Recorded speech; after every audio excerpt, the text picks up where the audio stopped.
podemos iniciar formalmente Entra aqui. A nossa reunião. Sim, eu vou desativar os sons então. Isso, obrigado, querido. Vou botar aqui. Vê se tá bom, ajeita. Parecendo um duende. Assim.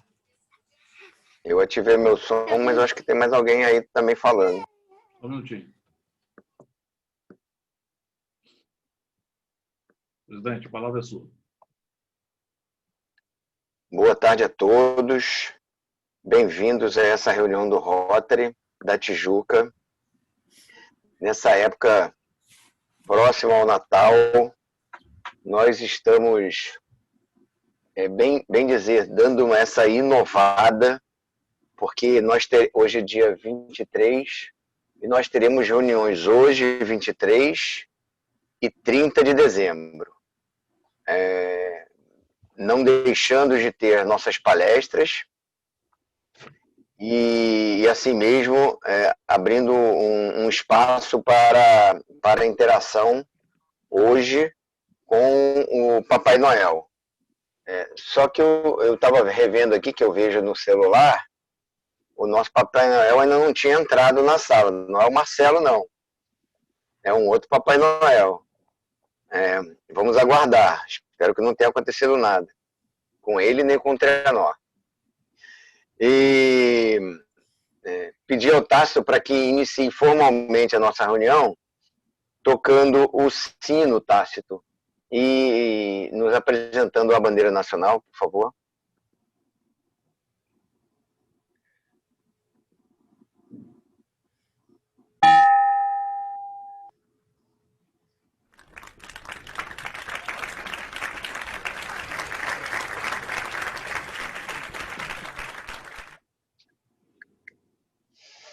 Agradecendo a presença de todos novamente, dos governadores presentes, da minha governadora Cassima, que aceitou o convite de estar presente também.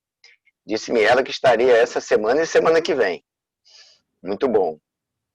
Esse período 2020 e 2021, o nosso querido Rotary Internacional tem como lema: o Rotary abre oportunidades. Como presidente de RI, nós temos o companheiro Roger Knack, do Rotary Club de Erzogtum, Lauenburg-Molin, na Alemanha. Governadora do distrito 4571, presente em nossa sala virtual, a governadora Cassima, está aqui atrás, Timone Góes de Campanha, de quem eu agradeço a presença. E estou presidente nesse período, Gustavo Creton, no Rotary da Tijuca. Eu queria pedir, antes de qualquer outra coisa, que façamos um minuto de silêncio em homenagem ou em respeito às pessoas que nesse ano que está próximo do final, vieram a falecer pela Covid. E tantas outras doenças, né, e fatalidades, mas que perdemos dentre nós, Rotary, também companheiros queridos. Então, eu peço a vocês que façam nesse minuto uma breve reflexão sobre o que foi e o que poderá ser ainda esses dias de final de ano e como iremos olhar para 2021. Então, peço a vocês esse minuto de silêncio, esse respeito.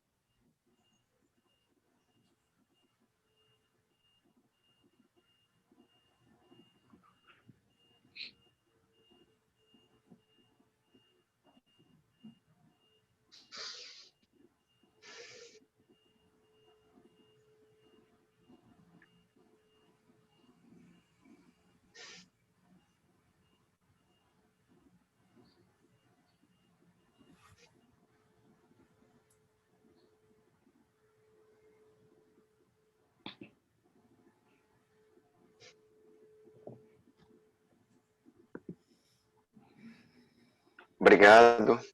Que Deus abençoe a todos vocês e a família de vocês também. Hoje nós temos a nossa palestra que tem... Ah, não, perdão. Já estava eu esquecendo novamente. Que chama a minha companheira Amália para que dê o brado do bom para valer agora, ainda nessa penúltima reunião de 2020. Amália, por favor. Companheiros, nenhum de nós se julga o melhor. Tampouco diz que o clube é o maior. Mas o nosso querido Tijuca, podem crer, é bom valer. Obrigado, Amália. Nada, meu presidente. Então, como eu estava falando, nossa palestra de hoje terá o tema Síndrome... Não, peraí. Eu errei aqui. Então, na verdade, eu acho que eu divulguei com o nome errado. Disfagia, prevenção e tratamento. Você tem dificuldades para engolir? Com Eugênia Macedo da Costa Colasso. E também, ao final, nós teremos uma celebração de Natal com a presença do Papai Noel. Quem é a Eugênia? Está como o nome de Eugênia mesmo. Não, eu sei. Eu tô falando quem. Vamos saber quem é a Eugênia. Você que vai fazer a apresentação dela? Sim, serei. Ah, tá ok. Serei. Obrigado. A Eugênia é uma fonoaudióloga atuante há mais de 40 anos no mercado de trabalho. Ela tem extensão em fono hospitalar, com prática em gerontologia, atuando nos quadros de disfagia e doenças neurodegenerativas. É também fonoaudióloga empresarial, pós-graduada em psicomotricidade, pós-graduada em psicopedagogia, pós-graduada em psicomotricidade. A Eugênia também é atuante em neuropsicopedagogia. Também tem atuação clínica com supervisão e orientação na área escolar. Foi daí que eu a conheci. Fonoaudióloga pioneira em implantar o serviço de fonoaudiologia da OP no Detran. Depois você pode nos dizer o que é da OP, Eugênia. A Eugênia também é acadêmica da cadeira 610 da ACILBRAS, Academia de Ciências e Letras do Brasil. Passo a palavra à nossa palestrante de hoje. Por favor. Muito obrigado, Eugênia, pela presença.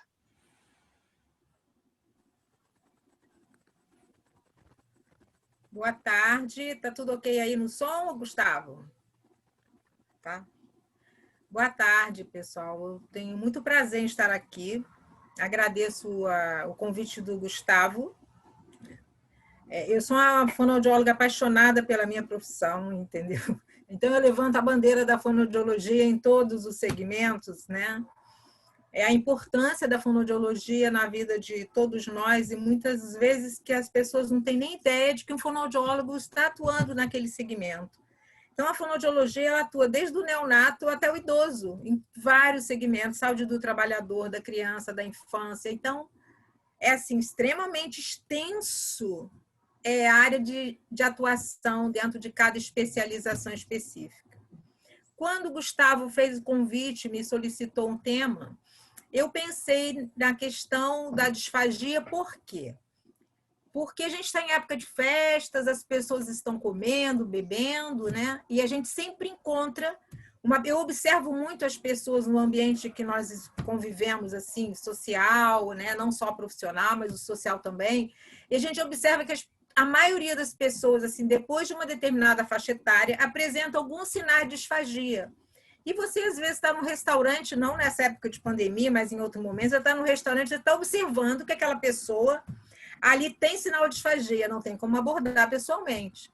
Mas, então, foi por isso que eu pensei no tema. Assim, a ideia não é transformar isso aqui numa aula, e sim somente em conscientização, em alerta. Eu vou ficar aberta depois para perguntas. Eu trouxe algum tipo de material para mostrar a questão da prevenção, porque eu acho que prevenção ela começa com a conscientização, né? E a conscientização ela começa com o entendimento. Então, a ideia seria exatamente fazê-los entender o que processo é esse que nos faz engasgar, que a gente acha que só engasgou, que nos faz tossir, que a gente acha que só tossiu, que nos faz espirrar e a gente acha que foi só um espirro. Isso poderia ser natural se fosse em outro momento, fora do momento da alimentação, né? Então, à medida que você vai, toda essa questão, eu pedi ao Gustavo, não sei se ele conseguiu capturar a imagem de um momento de deglutição, conseguiu, Gustavo? Eu repassei ao companheiro Tácito, ele só me relatou que estava sem som, eu acho que é sem som mesmo. E eu acho que a imagem ele consegue passar. Mas, Tácito, pode falar. Pode ser, que aí a gente pode ser agora? começa por aí? Professora, pode ser agora? Pode, querido, pode.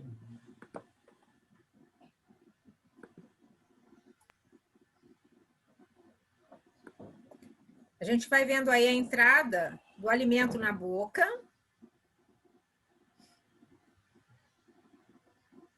Claro que essa imagem, né? Aí vamos lá, o balanceamento do alimento dentro da boca. Então, é importante que esse alimento passe de um lado para o outro. Elevação da língua. Olha lá o principal. Epiglote abaixa e passa para o esôfago. Muito simples. Ok? Ok? Parece uma coisa simples, não é? A deglutição. Mas aí todo mundo observou que num dado momento a gente tem lá uma proteçãozinha, uma válvulazinha que desce. Porque o que ocorre? A traqueia e o esôfago são um ao lado do outro. Então, quando nós falamos, escutando, a epiglote está elevada, aquela válvulazinha ela está elevada. Por quê? Porque você está respirando normalmente.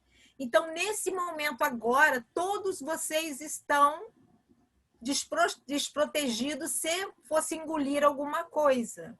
O cérebro, o que ele faz? Ele vai conectar, ele vai perceber, ele vai dar informação quando você coloca alguma coisa na boca, que é o primeiro momento da deglutição, e ele vai protege a parte aérea, que é a traqueia. Da traqueia tem o laringe, que depois vai para o pulmão. Então, o que ocorre? Abaixou, escorrega por aqui, esôfago, estômago, e segue. O caminho segue. Então, assim, é tudo tão normal, é tudo tão mágico, é tudo nos dado de uma forma natural, que a gente, às vezes, quando tem um impacto qualquer nesse processo, a gente não percebe.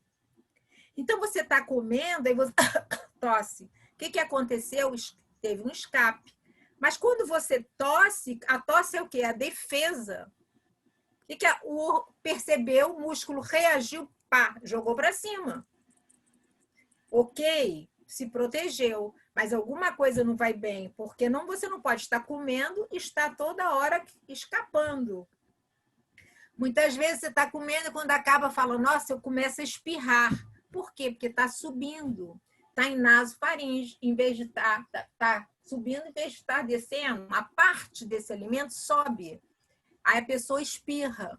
O que faz espirrar também, muitas vezes, é condimento, faz espirrar, porque dá uma irritabilidade nessa mucosa, porque nós somos todos uma mucosa única aqui, né? E o que acontece com isso? Vamos supor que um dia você passa um pouquinho, passa laringe. No outro dia, mais um pouquinho, passa a laringe. O que acontece com essas pequenas microaspirações? Elas vão se acumulando. Quando você vê, você está fazendo uma febrícula. Essa febrícula é o quê? Uma pneumonia aspirativa, que você ganhou durante um período, sem nem se perceber que aquilo ali poderia ter sido evitado. É muito comum também as pessoas estarem dormindo e acordar, ou não acordar, sufocado com a saliva. Bronco aspira saliva. Você está dormindo, a epiglote está lá. Só que, por reflexo, a gente faz uma deglutição de saliva no mínimo 600 vezes no dia. Então, vocês estão falando, a saliva está se acumulando, vocês estão deglutindo, sem nem perceber que isso está sendo deglutido.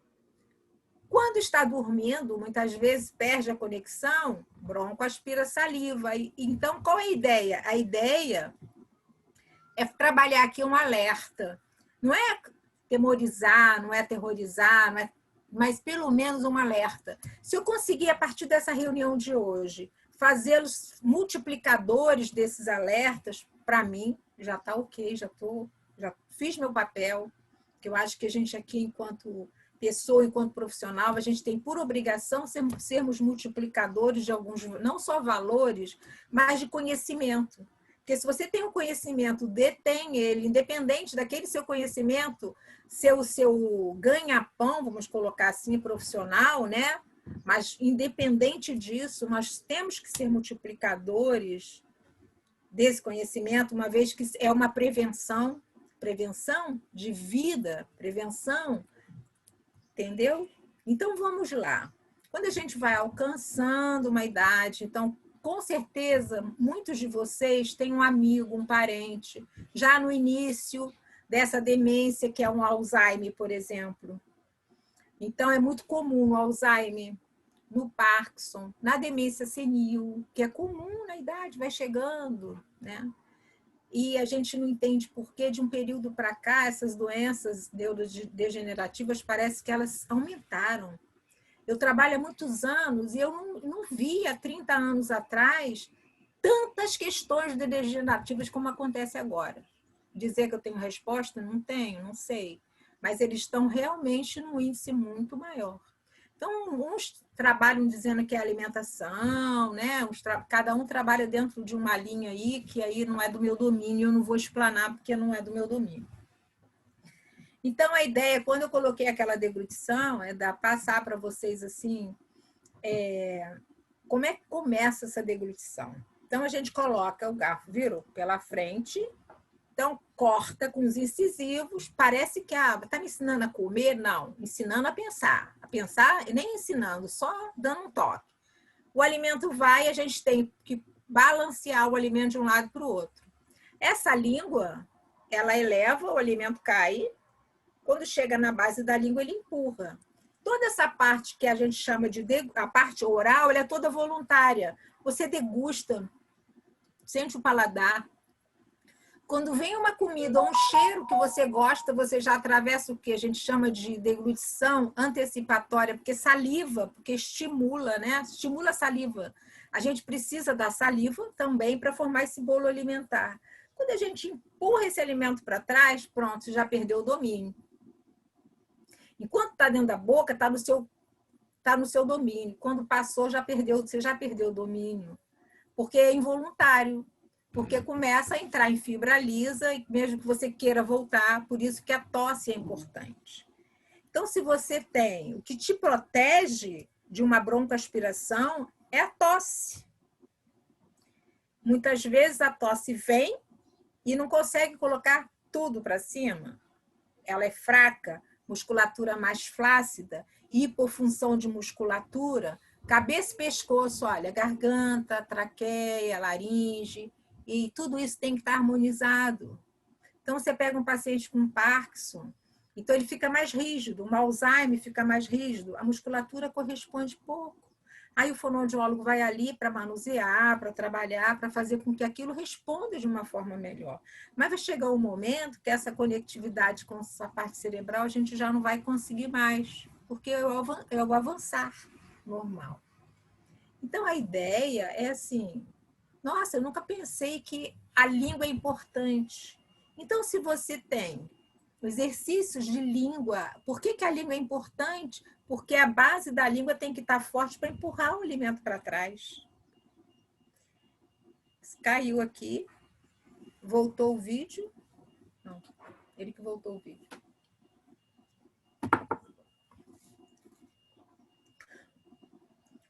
Reforçando, né?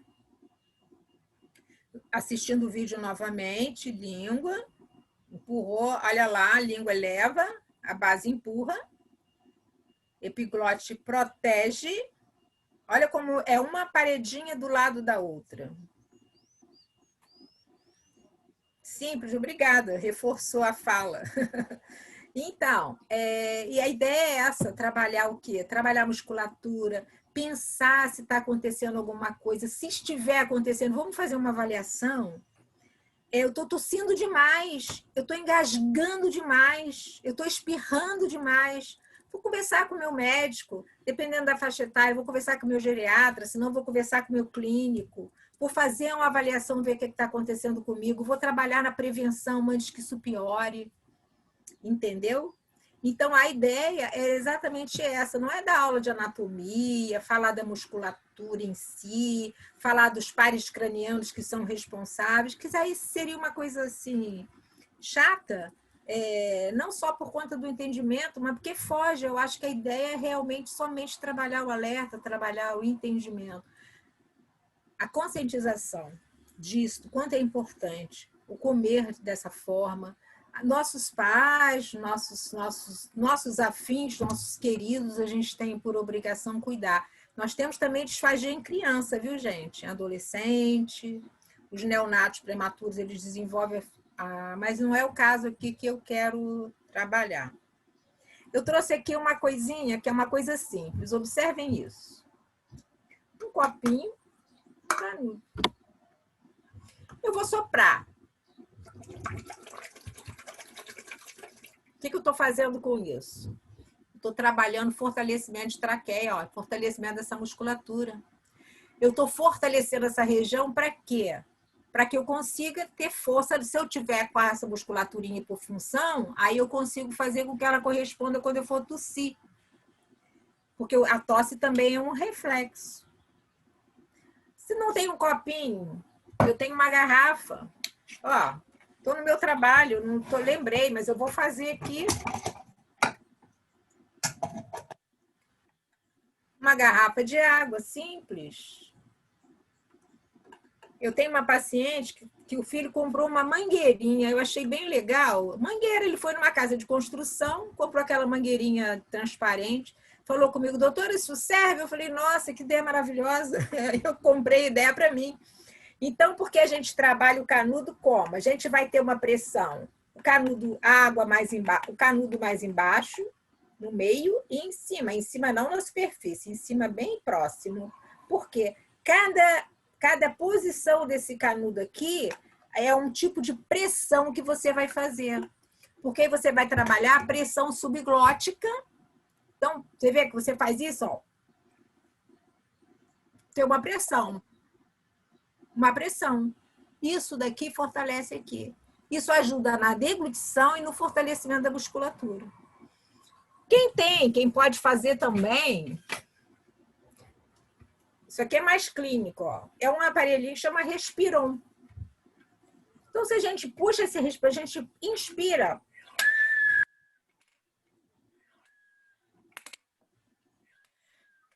Para dentro. O que eu estou fazendo? Eu estou mexendo, estou aumentando o espaço entre base de língua e laringe, estou aumentando o espaço laringo-faríngeo. Eu preciso disso para respirar melhor, para fazer as coisas melhor, para a língua se acomodar melhor. Porque, assim, a gente também... Por que a avaliação é importante? Porque você vai deparar com N questões individuais.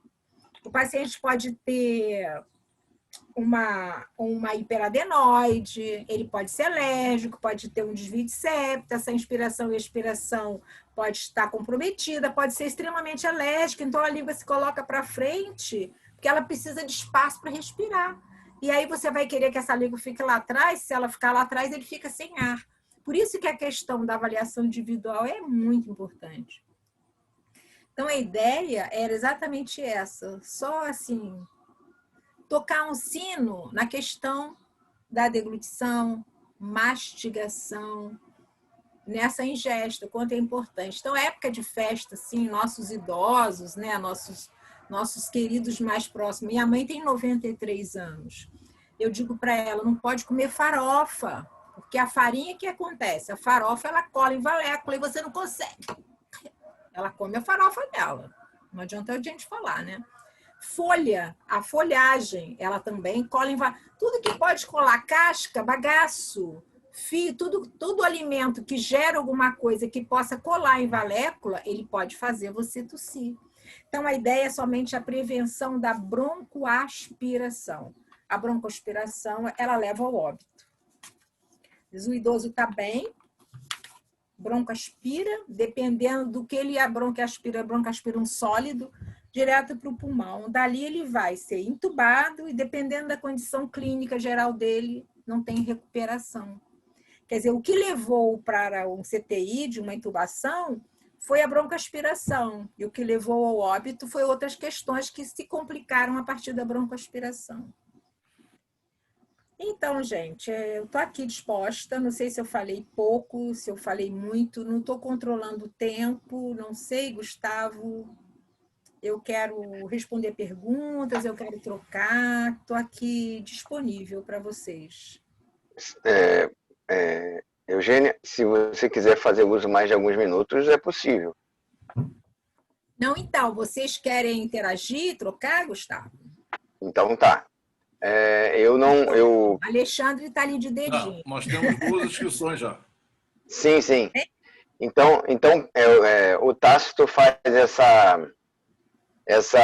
esse controle de quem quer interagir, Eugênia. Então, por favor, Tácito, pode encaminhar os inscritos. O Melilo, por favor. Companheiro Melilo. Boa tarde, doutora. Eu tenho esse problema, tá? E durante muito tempo eu não sabia o porquê. Até que já, bem adulto, eu engajo com qualquer coisa. Eu não consigo tomar um comprimido, para mim, é uma desgraça. Eu engajo com água, eu quase morri afogado uma vez fazendo gargarejo. E aí depois eu fui descobrir o porquê. Quando eu conheci uma pessoa que tinha operado e tinha diminuído e tinha tirado a campainha porque ele roncava muito. E eu não tenho a campainha. Eu, quando fui operado de amígdalas com 2 anos de idade, o médico, num erro médico, ele, com o bisturi, ele tocou e me arrancou a campainha. Então, o meu problema de deglutição é devido a isso.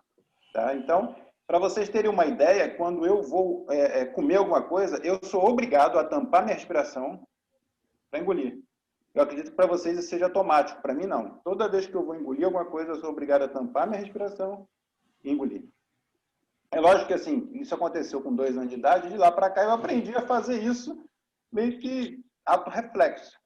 Mas às vezes eu esqueço de tampar a respiração e eu engajo com uma facilidade tremenda. Então, assim, o meu caso é pela falta da campainha, né? Daquele negocinho que ficava lá na garganta que, segundo esse rapaz que foi operado, quando qualquer coisa toca ali, automaticamente ele faz esse processo da glote abaixar e não permitir que caia alimento ali dentro. Olha só, a questão da ausência da úvulazinha, que é aquela campainhazinha, ela é ruim, prejudica, mas não era para trazer tanto prejuízo para você assim. Entendeu? Você já fez algum exercício, alguma coisa? Você já foi no fonoaudiólogo? Não. Tudo que eu fiz foi aprender a engolir sem a campainha. Porque, na verdade, também... Você fez uma adaptação, né? Uma adaptação até inteligente. Né? Inclusive, assim, no local da onde ficou a campainha, né? O tecido ali, ele fica num formato um pouco diferente, porque pela própria cicatrização, né? Então, eu acredito que isso também atrapalha um pouquinho, né? Mas deixa eu te falar, vou te dar um alívio. se você fizer alguns exercícios e você criou manobra, e tem uma questão do emocional também aí, da questão do medo do engasgar, porque o engasgo é uma coisa real na tua vida.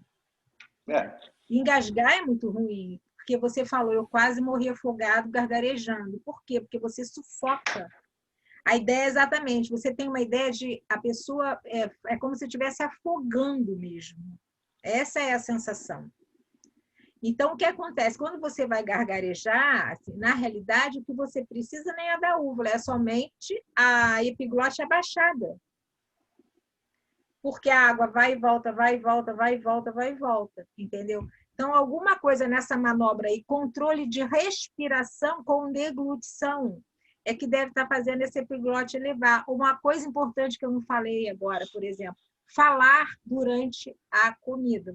Ou você come ou você fala, não dá para falar as duas coisas ao mesmo tempo. Porque se a gente entende que para você falar, a epiglote tem que elevar, porque o ar sai pulmão, traqueia, passa a laringe, onde tem a prega vocal que vibra, e o ar sai, você vai criar formato. Ovo, pato, você vai criar aqui. Forma bucal, movimento de língua, e o ar sai para produzir o som. A laringe produz a voz, e aqui produz a fala, a articulação.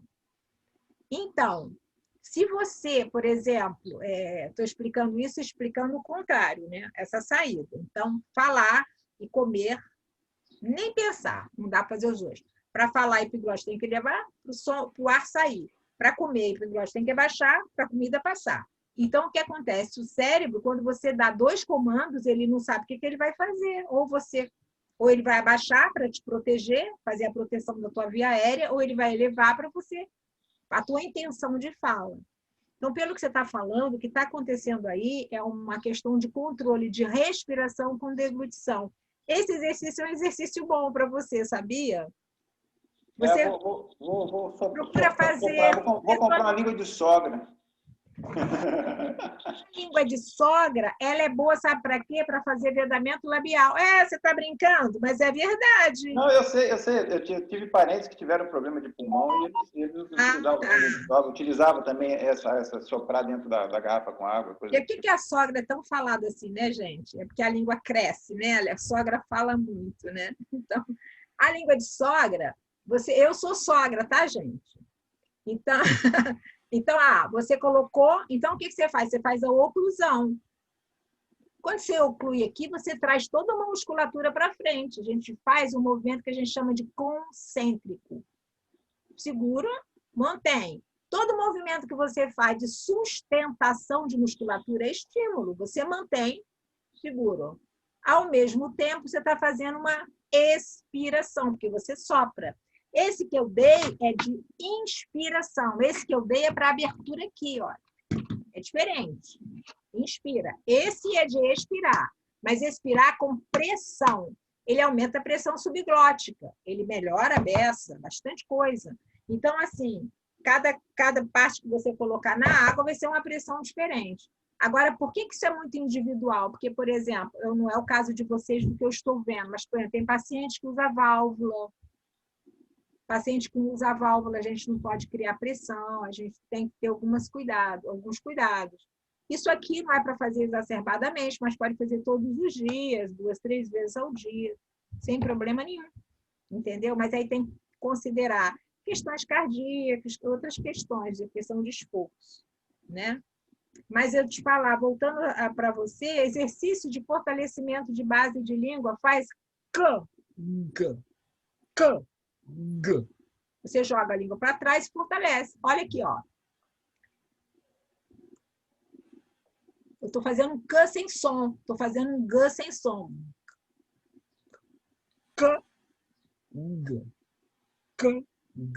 É um movimento de fortalece lá atrás. Tenta, depois me dá notícia. Pode deixar. Obrigado mesmo. Tá bom? Darei notícias. Obrigado. Prazer. Tá bom. Eu vou pedir licença aqui aos companheiros do clube para passar à frente deles a presidente Zélia Perluzzi, por favor. Oi, Zélia. Oi, boa noite. Boa tarde, olha eu dando boa noite. Boa tarde a todos. Uma dúvida, é porque a gente até brincava com meu pai. Porque o meu pai, quando ele engasgava com alguma coisa, com comida, ou estivesse comendo, ele, em vez de tossir, ele espirrava muito. Era assim, uns 10 espirros, em vez da tosse. E eu estou percebendo que às vezes acontece comigo também. Por que isso? Então, é aquilo que eu falei, o que acontece? Quando você espirra, é porque ou tem algumas coisas. Lá atrás da língua tem umas glândulazinhas assim, na ponta, na base da língua, você vê que tem umas coisinhas assim. Se você Sim. usar um alimento muito condimentado, pimentado, muito sal, alho não, mas assim, muito apimentado, às vezes irrita essa partezinha de base de língua e gera um espirro. Ou pode acontecer de você não estar com muita força para ejeção e esse alimento, uma parte vai e uma parte fica lá em cima. E isso irrita essa mucosa e gera o espirro. Até ele mesmo começava a rir quando começava a espirrar. Não tossia, só Lembra que eu falei logo no início? Gente, às vezes a pessoa espirra, tosse e acha que está tudo normal. É um sinal, entendeu? Aí, no caso dele, do seu paizinho, o que acontece? Tem que ver se ele tem algum tipo de obstrução, se ele é alérgico, se tem algum desvio de septo, alguma coisa que nessa passagem de mucosa a bateria está acabando. Bota aqui para mim rápido. Muito obrigada, doutora. Tá? Pedi para colocar a bateria aqui, que eu não botei o telefone, coisa para carregar, mas já estou botando o carregador aqui. Respondeu, Zélia? Com certeza. Muito obrigada, doutora. Nada, querida. Companheiro Sérgio Carvalho. Boa tarde a todos presentes, boa tarde, palestrante Eugênia. Foi muito boa a sua palestra, muito clara e muito pertinente, né? Porque eu também estou naquela fase de começar a engasgar. A minha tia, que ainda agora entrou aqui, ela engasga toda hora por qualquer coisa, até respirando ela já está engasgando. Mas ela está com 90 anos. Está então engasgando com a saliva. Isso, isso. Então, a gente entende um pouco disso também. Primeiro, dizer o seguinte, que a senhora falou na abertura que o campo da fonoaudiologia é muito grande. E aí também vai um agradecimento especial aos fonoaudiólogos, porque quem trabalha muito com a primeira infância, e eu sou voluntário muito próximo à primeira infância, a gente aprendeu que é mais fácil a alfabetização, o nível de aprendizado melhora muito quando você tem a presença de um fonoaudiólogo. E durante um tempo, na Casa Ronald também, a Keila criou um projeto chamado... tinha um outro nome, eu não lembro agora, que era feito por fonoaudiólogos, eram professores e alunos da Veiga de Almeida, e a gente pôde acompanhar, e eles acompanharam durante um tempo, a evolução dessas crianças na escola quanto à alfabetização. Aí, se a senhora puder falar um pouquinho sobre isso também, seria muito bom. Obrigado, claro. e parabéns. Sempre eu falo, porque é o trabalho que eu amo, viu? Inclusive, é isso aí, porque, na realidade, a eu digo sempre nas palestras, nas reuniões, na formação de professores, que nem toda criança ela precisa de um fonoaudiólogo no consultório, ela pode precisar de um fonoaudiólogo somente na orientação de quem está lidando com ela. Então, a educação infantil é a base de tudo, né? Então, a criança tem lá uma dificuldade de percepção espacial, orientação espacial, de memória espacial, de memória de sequência. Aquilo trabalhado na educação infantil, ela não precisa culminar num consultório, não precisa, entendeu? Então, eu penso muito na prevenção. E, às vezes, a criança ela se atropela e a demanda escolar é grande, que a demanda escolar acelera e é como ela entra numa defasagem, ela demora para alcançar aquilo, né? Às vezes os pais falam, gente, o pai já está tanto tempo, mas a criança tem que estar pronta, né? A prevenção é isso aí. Eu aplaudo muito a educação infantil, que eu assim, acho demais a educação infantil. E tinha uma parte que era... Qualquer coisa pode propor que eu faço, tá?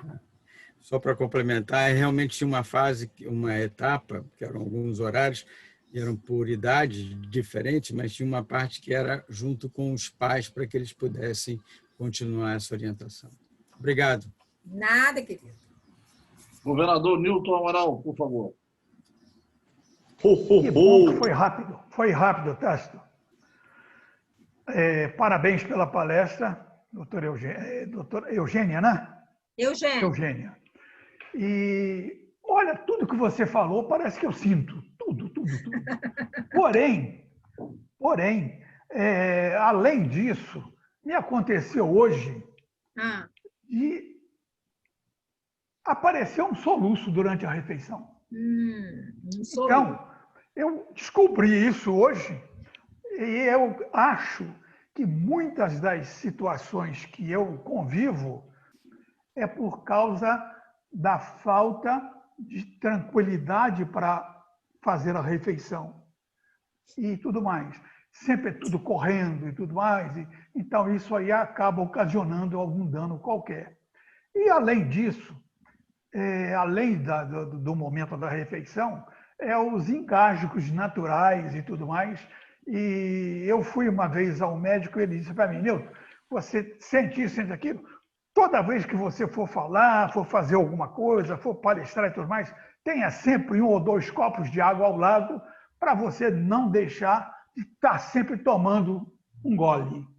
Então, eu tenho a impressão que eu não tenho nada grave, nunca tive nada grave. Agora, esse negócio do soluço hoje me deixou preocupado. Então, Nilton, olha Foi muito bom ouvi-la.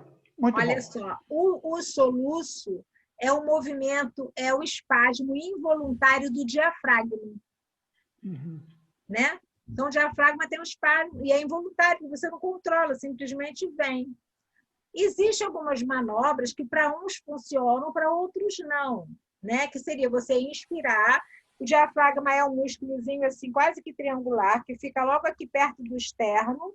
Isso. E a função do diafragma, quando você inspira, que a respiração, o fluxo dela é inspirar pelo nariz e expirar pela boca, por isso que a gente fala pela boca, né? Só na natação que é inverso, porque senão a gente vai inspirar água, né? A gente vai trazer água para o pulmão, mas no dia a dia o normal inspira pelo nariz e expira pela boca. Então, nessa inspiração, o diafragma faz o quê? Ele abre um pouquinho. Para quê? Para o seu intercostal abrir, alargar e o pulmão poder ter mais ar, inflar mais ar. Então, se você tem, por exemplo, o intercostal, que é aquela musculaturazinha aqui, a musculatura não, as costelas, né? Elas são rígidas ou duras e o pulmão, por mais que você inspire, o pulmão não vai ter condições de entrar tanto ar. Então, o exercício é puxar o ar pelo nariz, chegar no diafragma, abrir intercostal. Retém, pensa até 10. Vai falar. Ótimo. Depois sopra num jato só. Porque nesse momento você está fazendo o diafragma ficar parado ali, esticado. E depois sopra num jato só. Para alguns isso funciona. É uma manobra técnica, mas que é o que eu falei, já tiveram 2 ou 3 que eu fiz a manobra e não funcionou, porque o espasmo era muito violento. Tenta isso. Com relação à água, é muito bom, porque você fica se hidratando. Mas nunca tenha certeza que a água passou aqui. Porque a deglutição, ela tem a fase oral, ela vai, e aqui o que acontece? Essa região aqui tem um movimento, ele não desce só pela gravidade, ele desce para um movimento chamado peristalsia. Peristalsia. Então, às vezes, tem uma diminuição de peristalse, você acha que a comida saiu daqui, mas ela ainda está um pouco parada aqui. Então, tenha só certeza que desceu. Engole mesmo em seco. Agora, e a mastigação? Então, o que você quer saber da mastigação? Mastigação. Dizem que é necessário você mastigar muito. 30 e tantas vezes, mais, no mínimo. Não, então, dizem.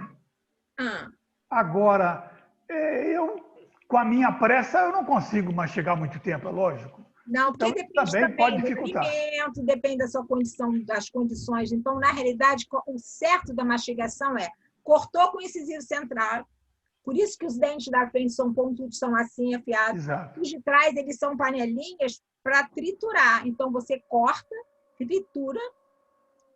Por isso que, lembra da coisa lá dos 2 lados? Eu capturei aquela imagem rápida do YouTube, que eu achei ela legal, achei didática. Muito boa, muito boa. Né? Então, você corta, jogou o alimento para dentro, tritura com... Aí, o ideal é balancear dos 2 lados. Você faz isso, ó, um lado só, daqui a pouco você está com dor de ATM. Você faz isso, dor de ATM. E você estimula a musculatura intraoral. A saliva ajuda a formar o bolo alimentar. Formou o bolo, A base de língua forte empurrou, entendeu? Você, porque cada indivíduo é um indivíduo, você percebe. O ideal da mastigação é para poder formar o bolo. Formou o bolo, ok, sem grande estresse. Muito bom, obrigado. Nada, querido. Maravilha. Qualquer coisa, estamos aí, tá? Maravilha. Fechando o ciclo de perguntas, vou chamar o companheiro Márcio Rocha, por favor. Boa tarde.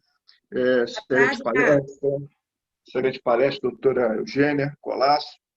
Eu quero dizer que eu sofro muito com essa questão de engasgo e tosse.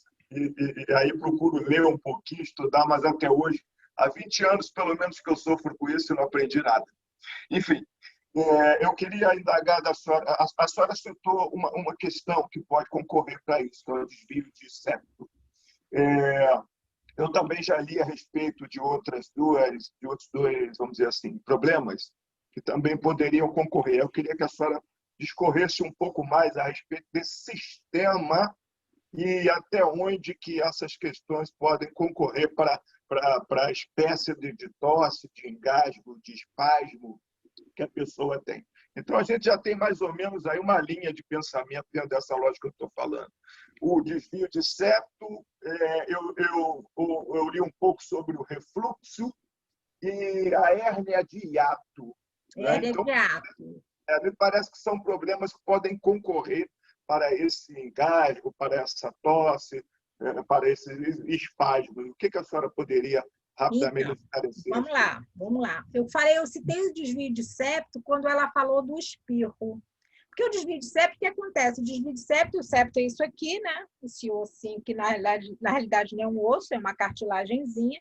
Então, você tem um desvio muito importante nessa entrada de ar. Às vezes, se você não tiver dificuldade, tiver algum fechamento, você tem já uma dificuldade de inspiração, de botar esse ar para dentro. Necessariamente, o desvio de septo ele não concorre diretamente para a disfagia. Não. Ele concorre para o caso de subir, quando o paciente vai espirrar, que foi o que a Zélia citou. Foi a Zélia, eu acho que falou, de uma pessoa, do pai dela, que ela espirrava. Eu expliquei que ele sobe, ele, em vez de descer, uma parte da comida sobe para a nasofaringe, e aí, se a pessoa tiver um desvio de septo, fica mais difícil, aí espirra. Um dos elementos. Agora, respondendo a sua pergunta, a gente tem um sistema que a gente chama de sistema estomatognático, que ele tem a ver com a respiração, com a mastigação e com a deglutição. Então, é todo um conjunto, é todo um complexo. Você tem até aqui, você tem a cintura escapular. Então, às vezes tem pessoas que é tão rígida nessa região aqui, essa região de pescoço, de ombro, a cintura escapular é tão rígida. Então, você imagina, se eu digo que você deglutir, você depende de uma peristalse, depende desse movimento, e você tem uma região toda muito rígida, olha isso, a gente tem um músculo aqui que ele parte daqui, olha, ele começa atrás de parótida e vem até aqui. Esse músculo são dos dois lados, chama esternocleidomastoideu. Esse esternocleidomastoideu, se ele estiver tenso, ele tensiona isso daqui. Então, a primeira coisa que a gente faz quando o paciente está tenso é fazer relaxamento cervical. Vamos relaxar a cervical? Vamos ver como é que está isso, vamos manipular, entendeu?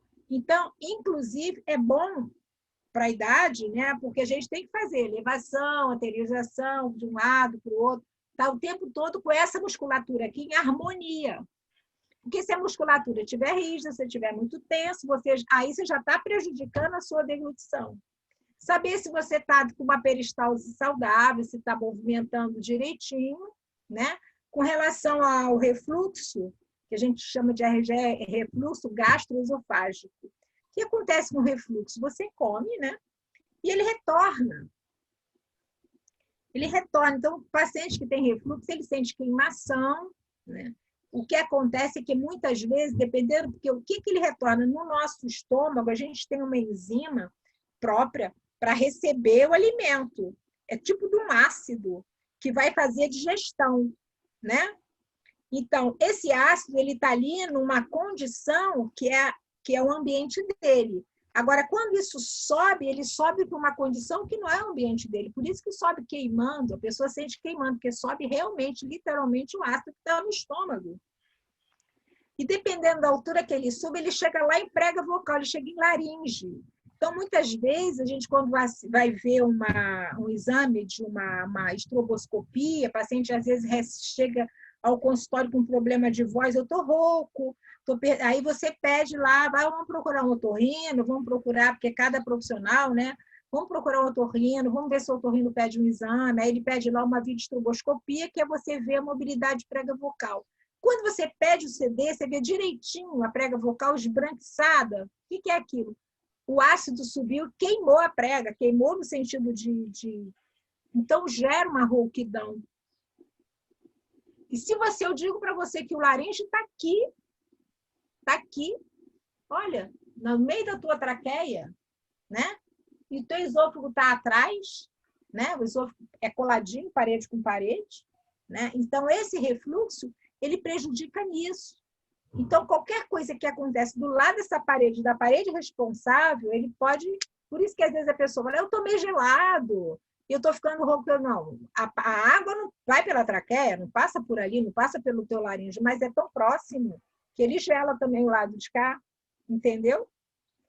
Respondi? Por isso que eu falei, Milton, eu falo muito. Beleza. Muito bom. Tá bom? Deu tempo, né, Gustavo? Tá vendo? Presidente, Tá bom, querida. Sim. Doutora, desculpa, eu tinha citado a hérnia de hiato, que se a senhora pudesse também dar um segundo aí da sua atenção quanto a isso, eu ficaria agradecido. Então, a hérnia de hiato já é uma coisa mais para baixo, né? Já está lá e também abaixo de prega vocal. Ela cria como se fosse uma abertura. Você tem hérnia de hiato? Estou ouvindo. Não estou ouvindo. Sumiu o som. Eu não sei ainda. Estou querendo saber. Eu quero pesquisar. Olha só. Você tem que ir no otorrino e ele deve te pedir um exame. O ideal, se você chegar, assim, quando o paciente tem, eu tenho uma disfasia uma disfagia para baixo. Se for esofágica, fonoaudiólogo não vai trabalhar. Se você encontrar um colega que diga que faz, é milagre, eu vou até procurar saber. Porque o esofágico, quando chega no esôfago mesmo, a gente não consegue atuar, e você tem quem trata de você é um gastro. Porque essa musculatura é lisa, ela é involuntária, e o fonoaudiólogo não chega ali. Aí é só medicação. Então, tem engasgos, tem coisas que se for uma disfagia esofágica, vai tratar com um gastro, com medicação. Eu te sugiro procurar um otorrino para fazer uma videoestroboscopia, não, fazer um videodeglutograma. Oi, querida. Respondi, Márcio. Videodeglutograma com otorrino. Videodeglutograma, tá bom, vamos anotar rápido. Deixa eu te falar, videodeglutograma que mudou para videofluoroscopia, que agora estão chamando de cinedeglutograma. Cada hora é uma coisa. Fala, esse exame não existe. Aí cada plano de saúde funciona com um nome. Agora eles estão chamando de cinedeglutograma. Aí a gente vai ver direitinho como você está funcionando. Eu vou trabalhar isso. Vai me dar notícia. Tá bom. Tá Obrigado. bom? Obrigado. Obrigado, Eugênia. Nada, por essa interação. Muito bom como você falou antes, essa multiplicação de conhecimento. Isso é o que a gente prega também. Isso é bem legal. É um viver, né? Só efetivamente a gente consegue passar à frente, e isso é bem interessante, que cada um de nós possamos fazer com o próximo. Quero pedir ao companheiro Tácito que coloque na tela o certificado da nossa palestrante. Eugênia, esse é o certificado que o Rotary te entrega. Obviamente que agora é a entrega virtual, né? Depois eu mando para o seu Zap, posso mandar para o seu e-mail, e em uma oportunidade eu deixo o físico impresso ou no seu consultório, ou depois a gente combina. Não, tem problema, Gustavo. Eu agradeço muito aí o carinho e a recepção de vocês. Bem calorosa, eu adorei. Nós que agradecemos, você percebeu que a interação, foram dúvidas, foram experiências pessoais que os companheiros foram passando. É bem isso mesmo, é bem interessante essa ampliação de conhecimento, de palestras que vamos pegando de cada um, né? Cada nosso público, seja interno ou externo, está envolvido em sua vida com alguma coisa. É isso aí. Foi muito agradável para todos nós, tenho certeza. Só que agora nós vamos também para a segunda. Do Papai Noel. Para a segunda parte. Tá certo. Eu sei que você será um prazer continuar conosco. Não, eu tenho que postar daqui a pouco. Então, eu sei, talvez uma viagem, eu sei que você vai lá visitar a sua mãe, que já tem mais de 90, né? Exatamente. Então, te agradecer mais uma vez, obrigado. Vai com cuidado pela estrada. Tenha um bom Natal e um feliz Ano Novo, Eugênia. Muito obrigado, viu? Obrigada, muito obrigada aí, pessoal. Muito obrigada pelo convite, foi um prazer, tá? Fiquem com Deus. Natal abençoado. Estou saindo. Amém. Obrigado. Com essa questão de Natal, eu quero pedir. Como é que eu saio? Eu quero pedir à companheira Amália. Vamos pedir a alguns companheiros que passem uma mensagem. Então, ele já está dando sinal. Antes de eu passar a direção da reunião para o Papai Noel, eu quero pedir que a companheira Amália, o companheiro Sérgio Carvalho e a minha governadora